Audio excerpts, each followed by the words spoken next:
These are the performance levels used in calculating incentives under 42 U.S. Code 658A incentive payments. Paternity establishment level, the support orders, the more child support orders they make, the current payment performance level, which is how much they're ordering total. If you add up all the support orders from here, this is there's going to be a grand total of all the support orders in the state. So this would be like the performance level. If they're we assume that they're not going to pay the full amount that would be that should be collected from here. So it's a lesser amount of this, but they get graded on how well they get these payments to come in. The arrears payment, they get graded off of how well they collect on arrears on past due stuff, and then the cost effectiveness, which basically has to deal with how well they, how much money they spend to collect on collecting, a dollar. How much do they spend on that? So they try to keep that low as well. But there's a lot of math in here, and it comes out to a few things. But I boiled it down. Say Texas in 2020, they have what's called the collections base. So the collections base amount, let's just say it's $100. Okay, so we'll just say that's how much they collected on all the bases. Now, let's say that for paternity, they get a score of like 90%, right? I'll say they're doing okay there. Now, say for child support awards, they're also doing 90%. They're issuing child support awards. Now, for collections, let's say they're doing 80%, right? They're not so good at collecting. For arrears collecting, let's say they suck at collecting arrears. And then also for cost effectiveness, let's just say that they do very well in cost effectiveness, and they do 95%, right? So these are them. Now you got to calculate the max base amount for each one, the max base amount for each one of these. So it's A times whatever you collected here, the CBA, the collections base amount, right? So 90.9 times 100, that comes out to $90, right? So B is also the CBA multiplied by the CBA, that gives you $90. Okay.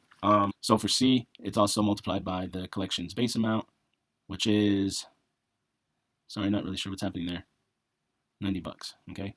Now for D and E, it's actually 0.75 of CBA, right? And the same thing for E. D and E have a little bit lesser effect, probably out of respect for corruption, to be able to corrupt these two values with misrepresentation. So if I do, for C, it's going to be 80. For C, it's going to be 80, sorry, because it's 80%. So now here for D, I have 0.5 times 0.75 times 100. So this comes out to about 28. I'm going to just do $28, right? And down here is 0.95 times 0.75 times 100. And this is 71. Now you take all of these, okay, and you add them up. So you get 90 plus 90 plus 80 plus 28 plus 71. And that comes out to, total is equal to $359. So this right here, this number right here, this total number right here, this is what's called the incentive base amount, right? The incentive base amount. Now what you do with the incentive base amount is every year, let me go ahead and undo a lot of this stuff right here. I'm going to go pause here and do all this. I'm going to mark up on that back there.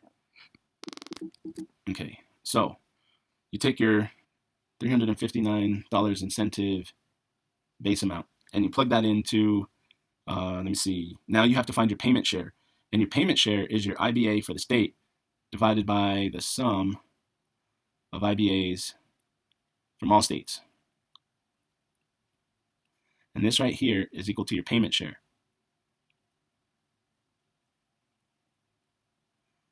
Okay, so this is your payment share. You take all this.